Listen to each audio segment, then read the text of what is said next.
Matagal naman na ako nagsasabi, 'di ba, na wala namang ginagawa itong gobyerno na ito, kundi number one, mamulitika, at number two, Namulitika. ubusin ang budget ng Pilipinas.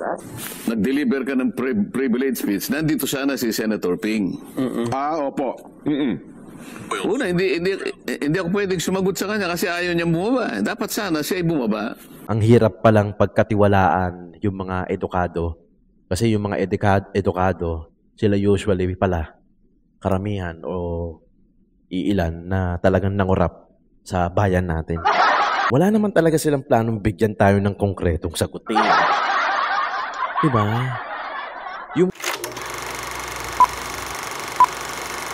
What's up mga kayon? Welcome back! Friends, syempre dito lang sa Joe Malone TV para sa issue ng bayan nating pag-usapan Hit It Music. Di kami natatakot sa katotohanan. Boses ng masa aming pinapakinggan. Joe Malone TV, issue ng bayan, ating pag-usapan.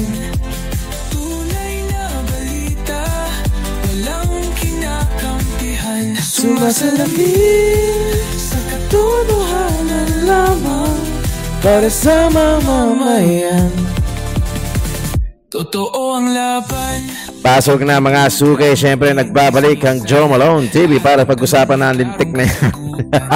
Kasama ka dito sa diskusyon. Ay nako, Diyos ko. May halaga sa solusyon. Laging alerto, mapagmatya, truth ang hanap. Di kami natitinag, walang palusot, walang dayaan, tunay ang serbisyo, Diretsong usapan. Joe Malone TV, issue ng bayan. Pasok na bagamat nakakasawa. Para bagang niloloko na lang tayo ng sarili nating gobyerno.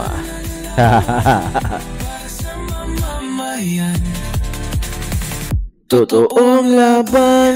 Walang kulay, walang kampi. Yan na. Simulan na natin to mga kayon. Talakayan katotohanan. Para sa bayan. Okay. Oy, stop na natin to ha. Alright, syempre mega love shoutout sa lahat ng viewers natin at dito sa mga members natin, walang iba kundi si Cesar Puno, JU Production, Ma'am Lorna Tubera, Larry, Florina Dacumos, Paulos Lutumbahay, Ma'am Lorna Dani Ubado, pati na rin si Manix Sangko. Maraming salamat po. Meron po tayong join membership button dyan. Kung gusto niyo po magpa-member, wala naman pong problema. At mega love shoutout sa lahat ng viewers natin abroad, pati na rin dito sa Pilipinas, Luzon, Visayas, Mindanao, o sa mga manlupalop naroroon. Good morning, good afternoon, at good evening sa inyong lahat. At heto na, kahindik-hindi at kapanapanabik. Mga kayon, paki-double check kung nakasubscribe na kayo. Kung hindi pa, paki-double check, paki-subscribe at paki-click yung bell icon. Alright? Umpisahan natin dito kay BP Inday Sara. Pasok! Mamaya tayo magre-reaction. After na to, saglit lang to. Ni bagong ombudsman, Remulla, na hukay niya ulit sa hukay yung formalities. Sa tingin niyo may nilulutong narrative yung administration? Ang niluluto Oh, si yes. BP Inday. Oo. Matagal naman na ako nagsasabi, 'di ba, na wala namang ginagawa itong gobyerno na ito, kundi number one, mamulitika, at number two, Namulitika. ubusin ang budget ng Pilipinas sa korupsyon. So yan lang yun. Ang ginagawa nila, sir, sa totoo lang. Meron ba kayong nakikitang project? Wala. Wala. Diba?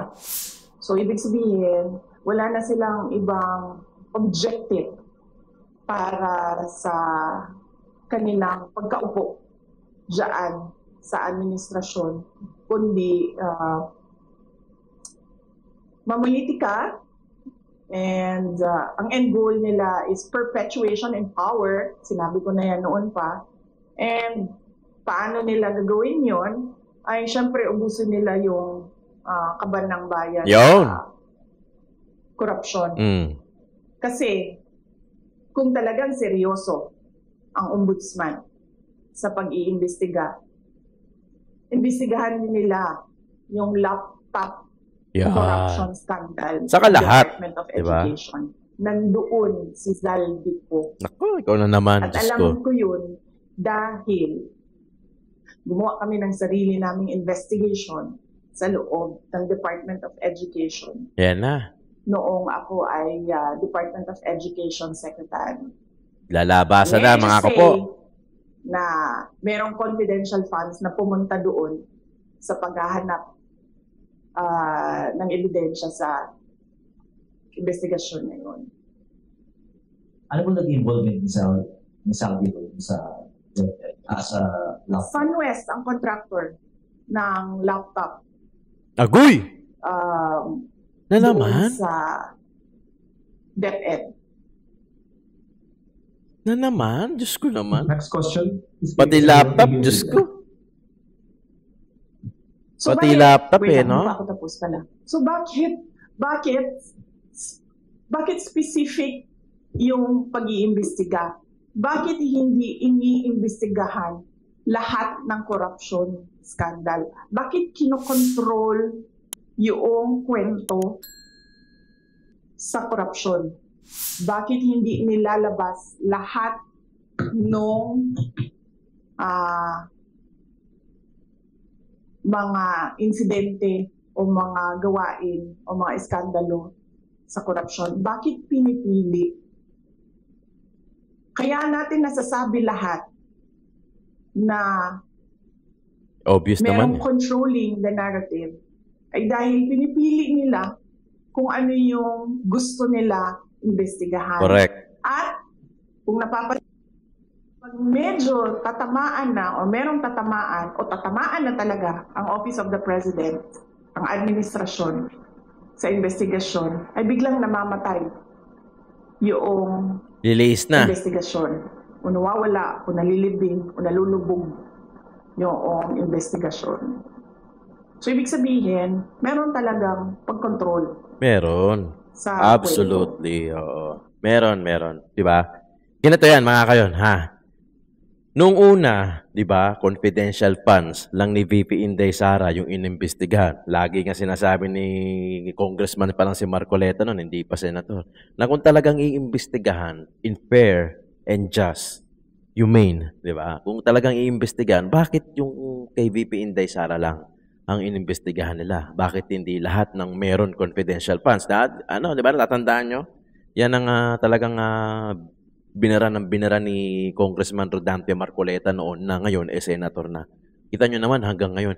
Lahat na yan sinabi ni VP Inday Sara noon is just that na hindi lang tayo nagkinig o talagang sinadyang hindi nila pakinggan. Di ba?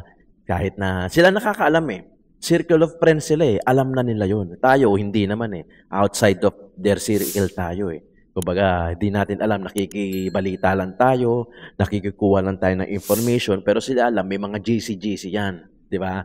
May mga chat yan, may mga group chat yan sa atin, ang GC natin, pang chismisan lang, di ba? Pero alam nila yan, di ba? Alam nila yan at alam nila nangyayari na, meron ng corruption talaga na nangyayari. Hindi naman bago yan di ba? Hindi naman bago ang corruption sa Pilipinas Talagang malala lang ngayon. Sa Marcos administration, sobrang lala. To the point na ang kapal na ng muka at itong si Speaker Romualdez baka maging state witness pa. At pag naging state witness yan, baka makalusot pa yan. Pucha, pagka yan na naging state witness pa, puta, ayoko na talaga. Puta, hindi na ako nakakapigon Kasi hindi ko na nakikitaan ng hindi ko na nakikitaan ng parang may pag-asa pa. Hindi ko na nakikitaan, pucha, ang lupit. Ang tanging solusyon na lang dito, gaya ng sinasabi ni Senator Peter Cayetano, resign lahat. Yun ang pinakamaganda. Resign lahat. Snap election. From top to bottom. Putang ina nyo. Di ba? Ganun na lang. Resign na lang. Pipili na lang yung tao ulit kung sino talaga yung gusto nila. Huwag na tayo maghintay ng 2028. Dahil talagang wala. Ibig yun si Zaldico, hindi mapauwi. Si Speaker, palak pa nilang gawing state witness. Si Senator Marcoleta, chairman ng Blue Ribbon, natanggal. Tinanggal. Chis Escudero, Senate President, tinanggal. Pinalitan. Blue Ribbon, hindi pa naduduktungan hanggang ngayon. O siguro, nag-iisip-isip pa sila. Tanga na, iba-iba tayo ng sagot eh. Dapat pare-parehas tayo, di ba? Tapos parang ang gagawin pa nilang sa ngayon, ang chairman eh, ang OIC, ang acting eh, si Erwin Tulfo. Bending dalo. Di ba? So si Pia Cayetano, ang naiisip nila ay kailan pa yan? Kailan pa yan? Eh syempre mag-uusap-usap muna sila. Di ba? Baka mamaya magkakaiba sila na sinasabi. Di ba? Yun yung nangyayari. Mga viewers ko, sa ibang bansa man o sa ibang lugar sa Pilipinas, ano na ang gagawin natin? Di ba? Ganito na po ang sitwasyon ng gobyerno sa Pilipinas. I would suggest sa mga OFW, mag-ipon na kayo. Huwag na kayo pumalik dito. Hindi, alam nyo naman yung dahilan, di ba? Lagi ko sinasabi dito yan. Kung ako lang bata-bata pa, nasa abroad, I would do the same. Mag-iipon, magtatrabaho, at hindi na ako babalik ng Pilipinas. Babalik na lang ako para magbakasyon sa Palawan, magbakasyon sa Cebu, sa Davao, di ba? Pero yung sabihin mong titira at yung ganyang klase ng gobyerno, kahit nasabihin pa natin na si BP Inday Sara ang manalo sa 2028 at yung mga nasa baba niya, yung mga korap, medyo mahihirapan si BP Inday Sara. Pero syempre magkakaroon din ng pagbabago gaya ng ginawa ng tatay niya na si ang dating Pangulong Rodrigo Roa Duterte. Magkakaroon ng pagbabago, oo. Bakit hindi? Di ba? Pero ang tanong dyan, 6 na taon lang. Sa tingin mo, yung korupsyon na nangyari ngayon, kayang i-resolve ng 6 na taon lang? I don't think so. Matagal-tagal yan. Kasi syempre, nasanay na yung tao mangurap eh. Di ba? Nasanay na yung tao mangurap, tapos pipigilan mo bigla eh. Medyo makakapanibago yan. Kumbaga yung norm, na sa Pilipinas, yung korupsyon, norm na siya eh. Diba? Kailangan, bago mo baguhin yan, it will take a lot of time, a lot of years para baguhin. Kaya yung 6 na taon, gaya nung nangyari, tinan mo, yung mga drug, ang business noon, panahon ni Tatay Digong, ito nangyari. Nung panahon ni Tatay Digong, yung mga may business na droga, alam nilang hindi nila kayang patumbahin, hindi nila kaya si Tatay Digong, hindi nila masulsulan, malagyan. Naghinto na lang sa negosyo. Hinintay na lang nila matapos yung termino ni Tatay Digong kasi alam nila na pagka natapos na yung termino, hindi na makakatakbo ulit. Yun, tsaka lang ulit nag-resume. Ayun, nag-resume nga ang mga gago. Diba? Nag-resume nga. Ayun. So, buhay ulit ang drugs. Diba? Ganun lang din gagawin dito kay BP Inday Sara. Kahit ito manalo, 6 na taon, mauupo. Okay, sige. 6 na taon, mauupo. 6 na taon na siya ay may power. May mababago, bakit hindi? Hindi ko sinasabing wala mababago. Meron mababago.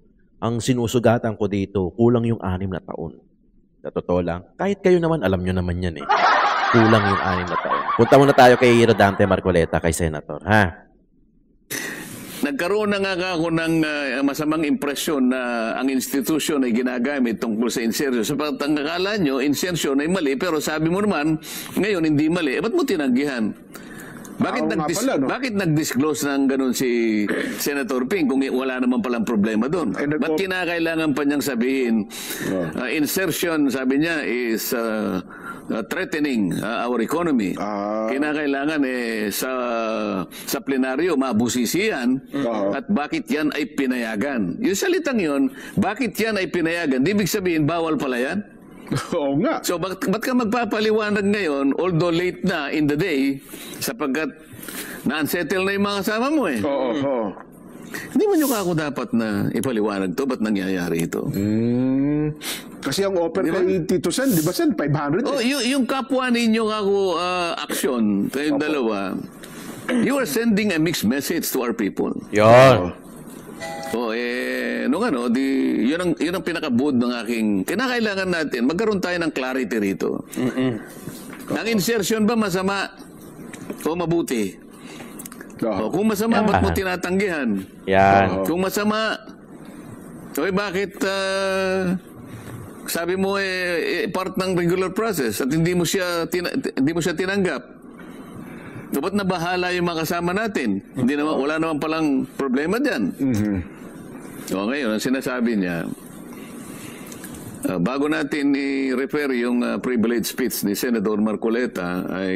Yan, wait lang Yan yung sinasabi ko. Noon pa lang, dito, sa programa natin. Na wala naman talaga silang planong bigyan tayo ng konkretong sagutin. Diba? Yung part na guluhin, parte yun ng solusyon. Naguluhin.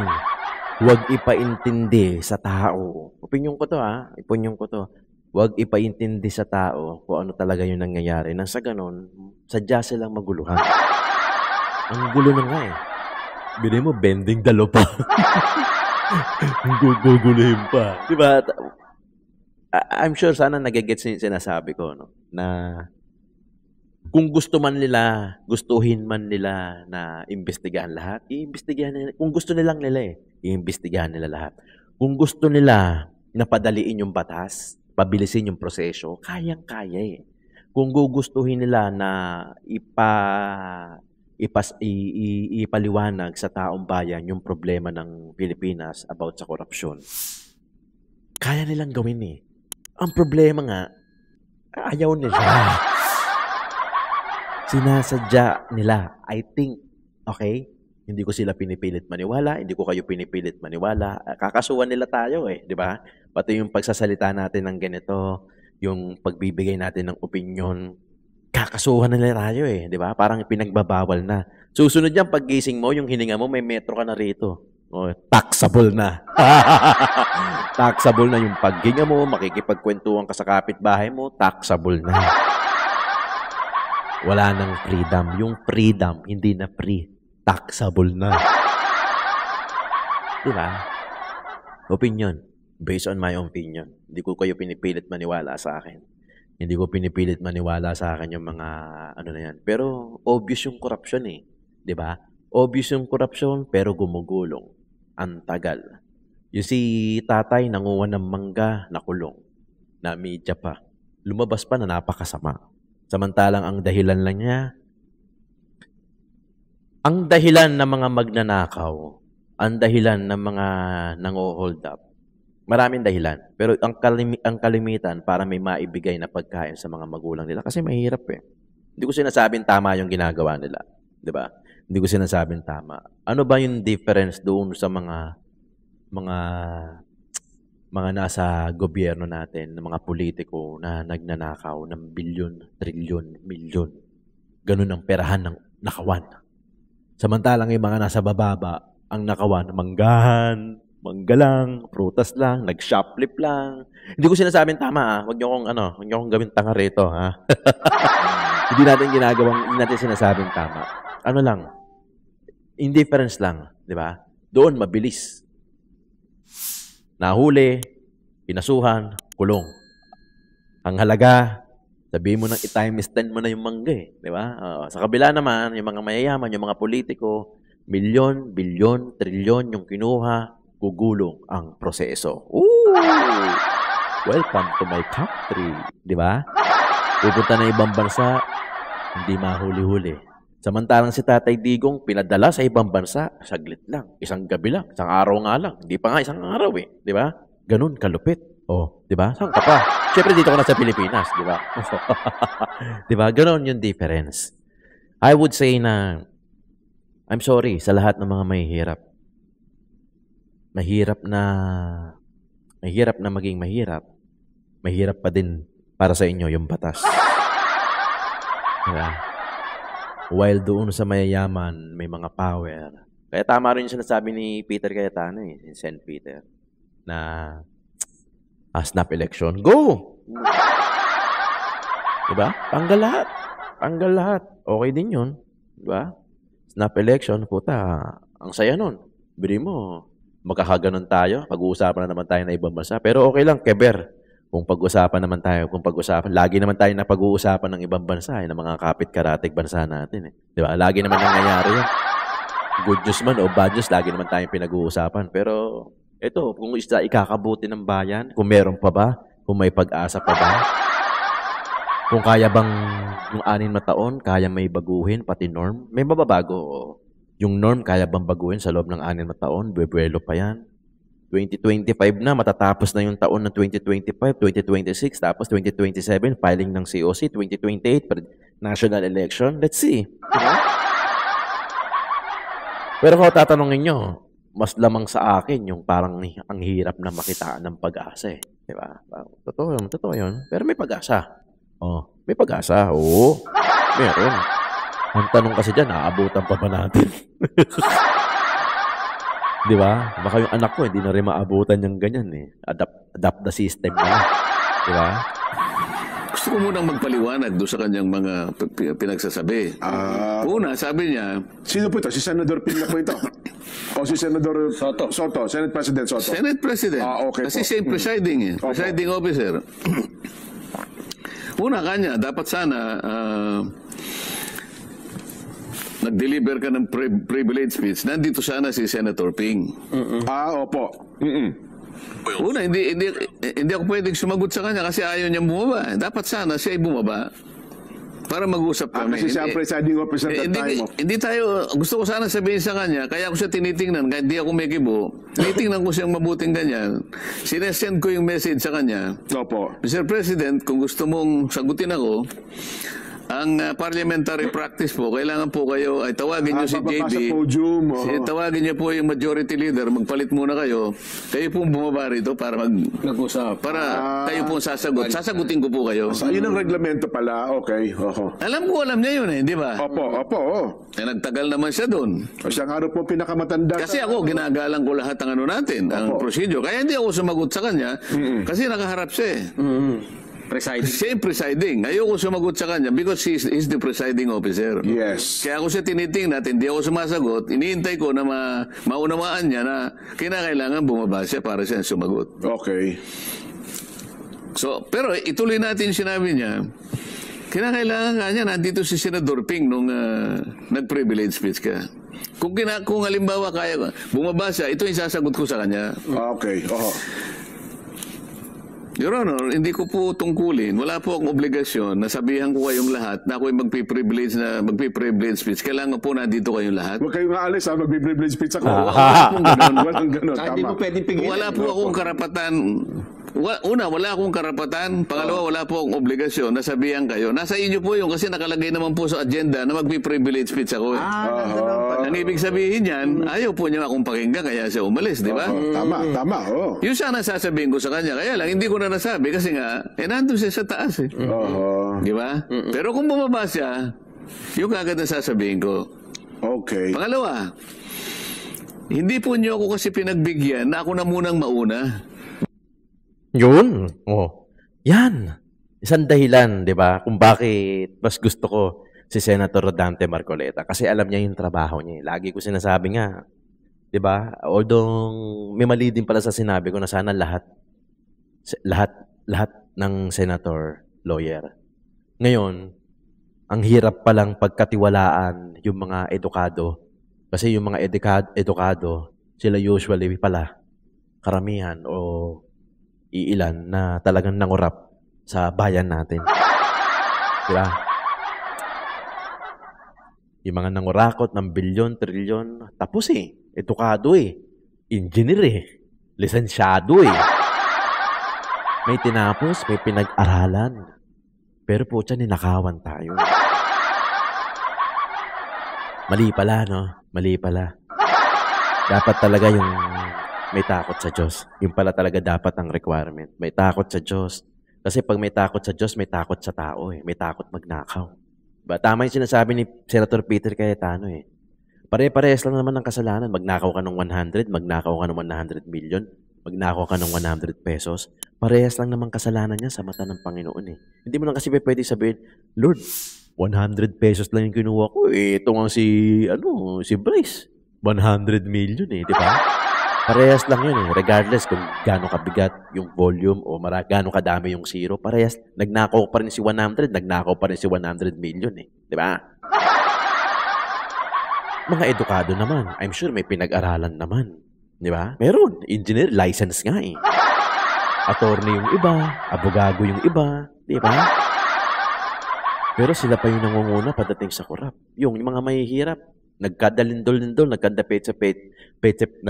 leche-leche na yung Pilipinas, nagkadalindol, maraming namatay hanggang ngayon. Takot yung mga tao, may influensya dito sa Pilipinas, yung sinisipon, inuubo, yung anak ko walang pasok hanggang Friday na, doon sa iba hanggang isang buong October na. Dahil sa influenza, natatakot yung iba dahil baka mag-hit yung the big one, online classes na lang. So kayo, since na wala namang pupuntahan yung buhay nyo, nagnakaw na lang kayo ng pera. So yung mga mahihirap, ayun, naghihirap. Yung mga isang kahit, isang tuka, baka ano pa ba mas worse doon sa isang kahit, isang tuka?